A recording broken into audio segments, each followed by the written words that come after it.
Which you can open this all the way up, open that thing all the way up, and you'll see there's no red in there. Like, we didn't do that on purpose. This one's empty. Well, no, you can just get a whole bunch and you can check them. Well, I did. And they all are good, but the ones I got were bad.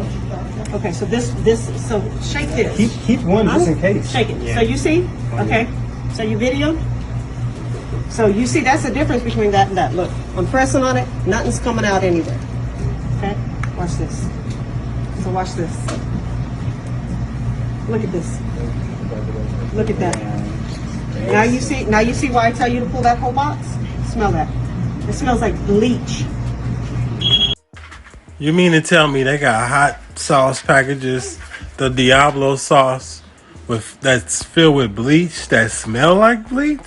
I'm confused. Is they injected with bleach or what? Because if you open them and bleach is popping out, you know what I'm saying? I don't know. But let's see how this shit go. Right. So that's why I come up here to let y'all know so y'all can pull that whole box. I'm telling you, you don't want somebody to get this. Because what can happen is if somebody goes to open it by their mouth, like a lot of people do, and they ingest it, they're gonna be going to the hospital. So you see. So we did 2 tests. I don't think any of these. I think that was the only last one. But you see how no, this one the guy where he gave me my package from. He gave it from you? And this is he said he got it from down there. You got that hot sauce from here? Yeah. No other place? Because they're going to have to pull the whole box. Because look, I just opened it in front of them. Smell it. That's bleach. Yeah, so none of those. You can tell. You can tell those are solid. Yeah.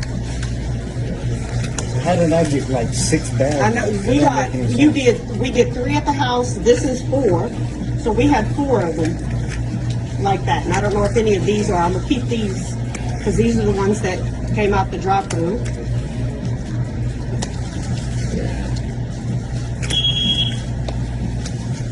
But I messaged the field, the guy that's over all the 5 locations. I just messaged him, telling him he needs to contact me because we'll have to talk to him about this.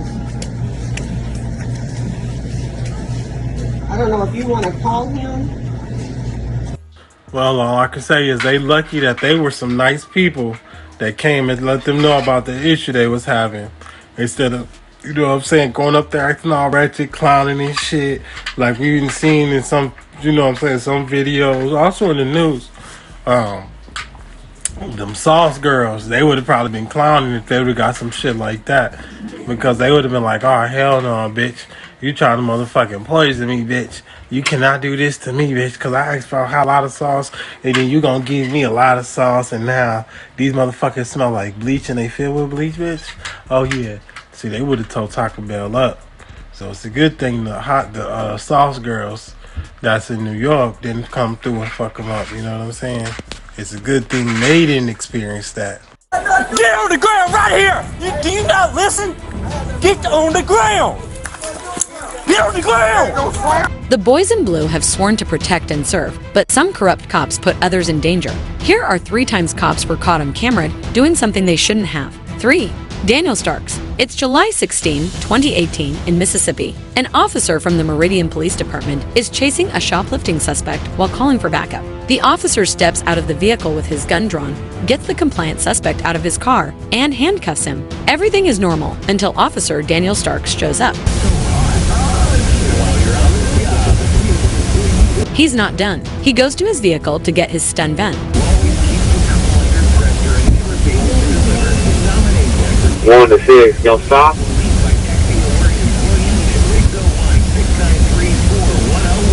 Alpha 1, Fort Lauderdale 19, they stopped in front of the gas station. Because he's stunned while handcuffed, the suspect is unable to break his fall.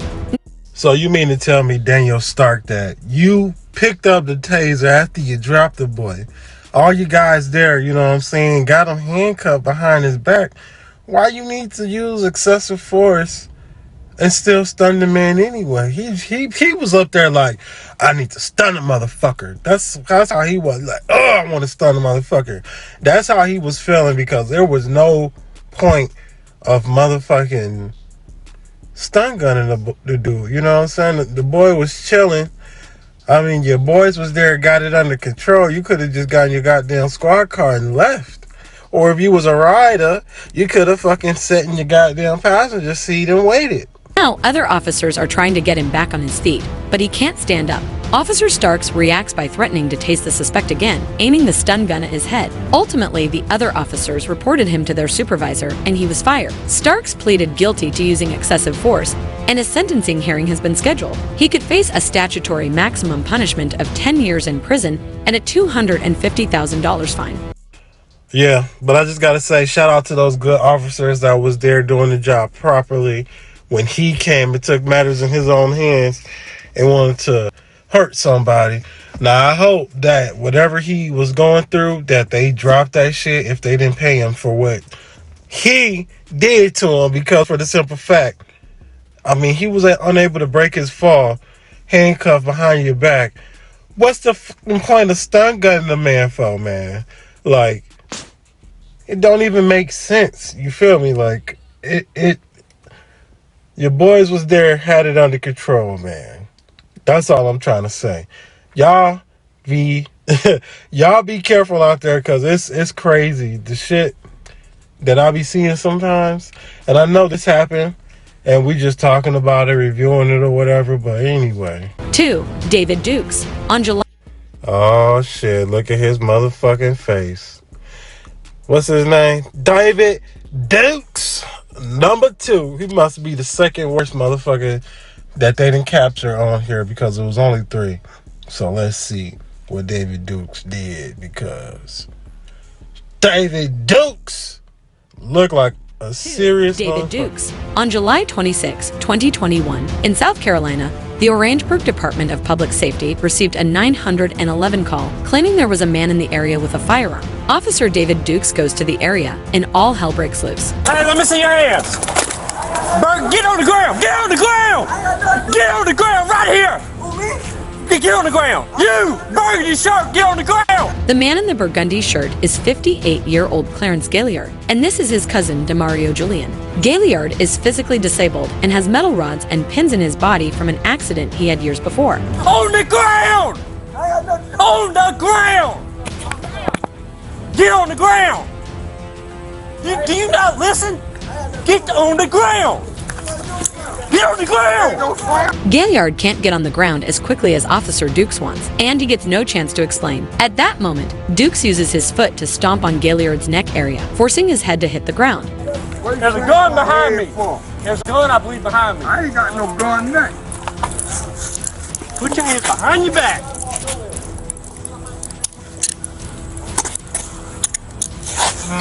Is there a gun back there? Ain't no gun. By that truck. The gun in Duke's imagination is actually a piece of wood wrapped in duct tape, which Gaillard was using to keep stray dogs away while walking. Gaillard complains to the other officers, including Sergeant Ackwell Polidor. Y'all bust my head down. You throw me down. I sure did. You wasn't listening. Yeah. No, it ain't. You had to throw me down like that.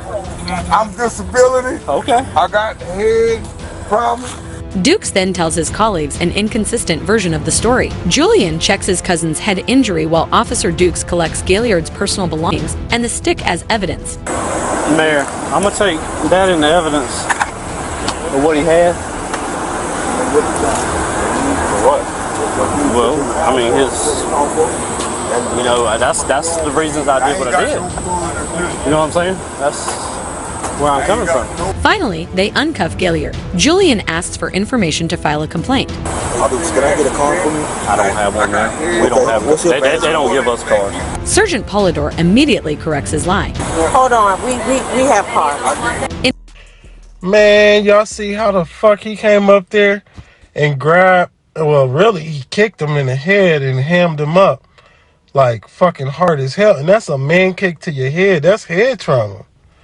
And then he gonna lie and say he didn't have no motherfucking cards. They don't give it to him. And thankfully for this, you know what I'm saying, beautiful human being right here, she had cards and say, yeah, we do have them, because she's seen his head. You can see that shit. It's like a big ass 13 on that motherfucker on his head. You know what I'm saying? How he kicked it, because I seen this shit swelling. I'm gonna show y'all. But anyway, y'all just be careful out there. In the end, Officer Dukes was reported, fired, and charged with first-degree assault and battery. Gaillard was taken to the hospital for his head injury and a bloody knot on his forehead. The city of Orangeburg settled with him at $650,000. Well, it's a good thing that they broke him off some money, even though that shit ain't gonna help. Because it's like, from experience, when your body get damaged, it never gonna be the same again. You go through trauma for the rest of your life. Like, for real, you go through trauma. It doesn't matter. The body reacts the way it reacts. Even if you're strong enough to go push through it, that trauma is still there. And sometimes it gets triggered and you go through it, but you go through it silently. Because you're talking to yourself like, I know I can get through this. So dealing with trauma to the body, and anybody know that, you don't go back to the same how it used to be. Because you're going to start taking extra precautions and this and that, because you don't want to deal with what you have to go through. $650,000. 1. Westerville officers. Well, he got the number one spot. Westerville officer, so we going to see why he got the number one spot. A civil rights attorney named Emmanuel Olawale is taking out the trash at his law office in Ohio when 2 police officers show up. Hi there. My office is here. Your office is here? I own an office here. Okay, which office is it? The Olawale Law Firm. The what? Here is my business card. If you don't mind, just so, yeah, if you don't mind, can we see your ID? Yeah. Pretty cool. That is pretty cool. That's a slick business card. Yep. All right. I'll give it to him. You can keep doing what you're doing. We're just, again, we're kind of concerned. Yeah, seeing somebody dump a bunch of stuff there.